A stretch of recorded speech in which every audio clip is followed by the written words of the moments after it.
Welcome to Selling Life Differently. My name is Steven. If you're new here, I'm a VP of sales at a tech company here in New York City. The truth is, my path here was anything but traditional. I didn't graduate college. I didn't have a fancy degree to open doors for me. And I certainly didn't have a network available to me in the small town in Tennessee that I grew up in. What I did have was an eagerness to learn, a willingness to be uncomfortable, and a relentless drive to succeed. So today I'm going to share my story and some key hacks that I learned along the way that you can implement in your own life to forge your own path to success. So going back to high school, middle school, I was not a good student. I never enjoyed going to school.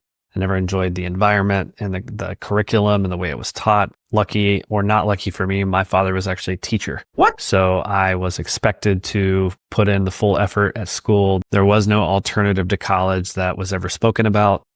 Graduate high school, go to college, get a degree, start your career, as most people, especially back then, were told to do and expected to do. So that's what I did. I graduated high school, was certainly not at the top of my class, but I went to a state university, enrolled in a business management and marketing program, and told myself I would give it my best and told my father the same. Ultimately, the first semester, I had somewhere around a 3.2 GPA, which was for me pretty good. Second semester, let's just say it started with a 0. I stopped going to class. I would go work at my job in the evenings as a restaurant server, and then I would come home, play online poker. So I spent more time on that than I did my own studies. And all of those things combined, I slept through a lot of classes. I chose not to go to a lot of classes and ultimately chose not to go to several exams. Of course, that did not equal acceptable grades. And so I was actually put on academic probation and then put in the situation where I had to make a decision on, was I going to stay in school another semester or was I going to try something else? As you can already guess, I did decide to drop out. That was not an easy choice by any means. Of course, like I said, my father's expectations being a teacher, also just the stigma at that time, especially around dropping out of school and not getting a college degree. Most companies back then in the corporate world required a college degree, so not having one certainly puts you at a big disadvantage. And I knew that at the time, but I was so turned off by school and that environment and my inability to pay attention that I decided to try to forge my own path and find a way to do something unconventional. Of course, that did not happen quickly by any means. When I went back home that summer after school, my father actually told me I needed to work construction. He wanted me to see the potential type of career that I may end up in if I did not go back to school one day. So I worked with someone local in our town that we knew as a family friend. We flipped houses. We did all kinds of new builds. I got to learn how to mix quickcrete and deal with flipping houses that were infested with bugs. It was a little bit of a wake-up call. I didn't feel like I necessarily needed it at the time, but looking back on it, certainly a learning experience and told me that that was probably not something I wanted to do. So I moved back to the city that my college was in, which was only a couple hours from my hometown. I wanted that space to do my own thing, and kind of figure it out without the pressure of the home environment. I went back, was still waiting tables, and decided to get a second job. So started valeting cars part-time in addition to waiting tables at night. Did that for 6 months or so. And then I started to actually see some success at the valet jobs. Started to get the opportunity to move up, manage people. So did that for a while. Later got the opportunity to move cities. And so started to work my way up. It wasn't the type of company that necessarily needed a college degree. And in fact, most people other than the founders didn't have college degrees. So I can tell you with a very straight face that I was a terrible manager back then. Of course, very little training on how to be a manager. You were just kind of expected to lead and figure it out if you were, somebody that did all of the right things as an individual. Looking back at those times, there's some embarrassing things. It was a challenge, but it was good to get that out of the way in the earlier days because I learned a lot about what not to do. So the lesson here is to believe in yourself. Sometimes the hardest decisions come with a lot of uncertainty, but I think the key is to take ownership and move forward with a purpose. So I worked for that company for almost 8 years. I moved around cities with them multiple times. I took bigger roles and asked for more responsibilities. Was someone that they trusted, and I had built that trust over time by, for one, performing well, but also just building great relationships in the company and didn't mind going above and beyond. And I was one of the youngest people in my kind of management layer. I started when I was 18 years old, maybe 19, and was a manager by the time I was 20. I eventually came like a regional manager level. I oversaw multiple cities, multiple markets, over, I think, 100 or so accounts. And I was only 24, I think, at that time. And so it was a lot of responsibility. The pay was more than I thought I would ever make, which was, again, it showed me that I made the right decision, at least at that time, to believe in myself, find a way to be successful, regardless of, not having a college degree. And it was something that made me and my father and the rest of my family very proud. So after some time with that company, I actually got fairly burnt out. One of the downsides that came with, being the younger person that always raised their hand is you got handed a lot of responsibility. So I was answering calls all day and night. It was putting strain on my relationship. There was no balance, which, again, I think that's actually something that a lot of people need to experience when they're younger, especially if you don't have a college degree. You probably need to go above and beyond. You're not going to have a healthy balance, but as you move up and as you do build yourself up in your career, you're going to want that. My partner and I, we decided to move across the country to Los Angeles. I did not secure a job before we got there. So it was another coin flip, another risk that I was willing to take and bet on myself. We moved to LA. I did not get a job for probably 3 months. Moved out there with enough money to live for about that time. So it was good timing, and tried something different. Went to a marketing agency, which specialized in website design and SEO services and so on for real estate agents. I did not know anything about the real estate industry other than the places I had rented from and kind of how that process worked, but certainly didn't know anything about home buying experiences, mortgages, website design for those types of companies and individuals in that space. It was a great experience because the people that worked there were amazing. They treated me extremely well. My commute, however, was about 2 hours each way with traffic. So it was not the ideal experience for me. We essentially mutually decided to part ways. And ultimately, I decided to get back into the parking industry. So I started applying to parking jobs on the management side in LA. Got a few opportunities that was considered for. I was actually given a couple of options. One was to run the parking as like an assistant manager at a very nice hotel in Santa Monica. And then there was another one that was in Oregon, and it was going to be brand new hotel, just opening. The company had just gotten the contract and I would be the one running it, but we would have to move to Oregon. Yeah, we made the trek to Oregon. So I did that. So, bounced around a couple of companies over the next 2 to 3 years, ultimately moving up along the way. I had people that recognized my background and my abilities. And so job hopping would be a good word for what I did throughout the next 2 to 3 years during that time. Ultimately got back up to the financial level that I had been at. So felt like I was getting back on track. We got back to LA, stayed in the industry there for another 2 years. And then I really wanted to find something new. I was getting burnt out. I'd been doing, that with the exception of the 6-month or so gap in the marketing agency. I've been in that industry for quite a long time on the operational kind of level. And so I started looking at industries and opportunities where I could leverage what I had learned. I was comfortable, but it was time to take another risk potentially. And so, I started applying to some companies that there was some overlap with my current career path, but it was something new, something fresh,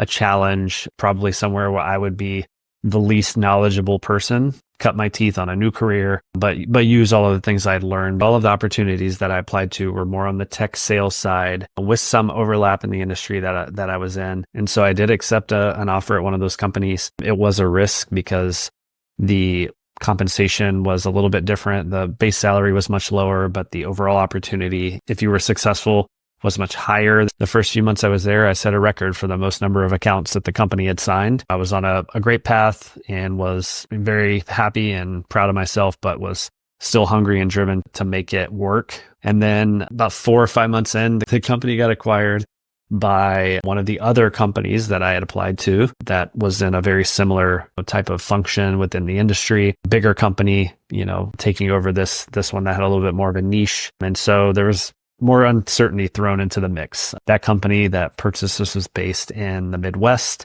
and I was still in LA. And ultimately, they gave me the opportunity to stay on board with them through the acquisition and from then on, but I would have to move to Chicago. Of course, we had just moved back to LA a couple of years before that. We had just signed a new lease at an apartment building in downtown LA, and things were going well. And so this wrench was thrown into our lives, and we had to make another difficult decision. So it was either say thanks, but no thanks, and probably end up back in, the same type of role I'd had previously, just because that would have been the easiest thing to do, or take another big risk and move across the country to a city in Chicago that I had never been to. We decided to do it. Moved across the country. We broke our lease, had to pay several thousands of dollars to do that because we had been given, some concessions when we moved in. I had to sell my girlfriend's car. We had to keep my car because I just bought it a few months before that and was upside down. So it was a big, big risk in multiple ways, especially if it didn't work out. I would have been probably back to square 2 or 3, maybe not 1, but I started at that company as an account executive. At that time, account executives kind of did both of the traditional account executive function and closing new business, and also did the account management function as well. I was given 6 markets, told to grow the smaller ones, maintain and continue growing the bigger ones. And so that's what I did. For the next 2 years, I proved myself. I went above and beyond. I worked my ass off. I did a lot of self-development. I dove into sales, everything. I attended, all kinds of training programs. I read tons of books. I listened to audiobooks on my walk to work. It was an interesting first couple of years, a lot of success, a lot of long nights, a lot of travel, but I started to see tons of momentum. I was making a name for myself in a lot of the right ways. I was building good relationships with my manager, other managers, executives, people that had influence in the company. And I started leveraging platforms like LinkedIn to network within the industry. And so LinkedIn was a way for me to do that, but it was also a way for me to establish myself as a thought leader within the industry that I had been in at that point for over 12 years. And so I was on the account executive kind of side of things. It was promoted to a senior account executive. And then we decided as a company to establish a new vertical that we had only really dabbled in up until that point. And I raised my hand. I said, hey, I'm happy to do this. It only made sense for me to do that because I had been successful in the 2 roles I'd had previously and had a healthy balance in the role I was in at that time, which was like a senior AE. I said, I'll build this new team out. I'll take it from square one, build the playbook, build the processes and so on. And so that's what I did. I hired 4 people. We attacked this new vertical full steam ahead. We got some resources internally. We were looked at as kind of like a startup within a startup. That's essentially how I made a name for myself. And that's kind of what a lot of people that I worked with back then and that still work at the company kind of remember me for. And that afforded me a lot of opportunity along the way because I had proven myself in a big way there and took a big risk. I was given more verticals over the next couple of years. Things are going really well. Of course, COVID hits. The parking world is decimated along with many other industries and lives. And so a lot of uncertainty. I was actually pretty close to losing my job because of just, the industry just stopped functioning essentially for the most part. And so did the revenue that came along with that. I found a way to make myself indispensable. I raised my hand. I took on more. I was willing to do whatever it took. For one, I needed a job. I needed to stay employed and in that sense, but also because I wanted to continue working there. If things did come back after COVID, I wanted to be there. I wanted to help build it back up. And they did. Things bounced back. It took a couple years to fully, get things turned around. But at that time, we decided to branch off a new team that had not existed before, which was like a new business team of account executives, which I mentioned earlier had previously just been a combination role. And again, I raised my hand. I'm happy to do this. I've built another team, had a lot of success there, and just kind of parlayed my way into that role and so on. So I did that for 2 years. At that point, I had seen pretty much all of the different aspects of the sales environment at our company and was looking to do more. I'm one of those people that I'm always need new challenges. That's why I moved cities so many times. Something I haven't mentioned is I've lived in 3 or 4 other cities since I've been with this company voluntarily. In doing so, I told them essentially I needed to know what it took to get to the VP level. Ultimately, beginning of last year, that opportunity was provided to me.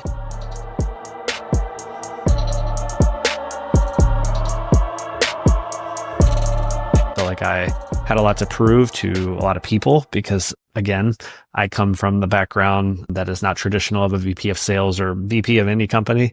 For the most part, don't have a college degree, have not had a traditional background of success in the tech world, but I found a way. Two of the things that made me really proud over the last couple of years was, one, my dad telling me that he actually uses me as an example now in a lot of his classes when he's talking to students about, if you don't want to go to college or you decide college isn't for you, it's not the end of the world. You can find a way to be successful. You can, forge your own path. You can create your own opportunities. You're going to have to probably work harder. You're going to have to probably prove yourself more.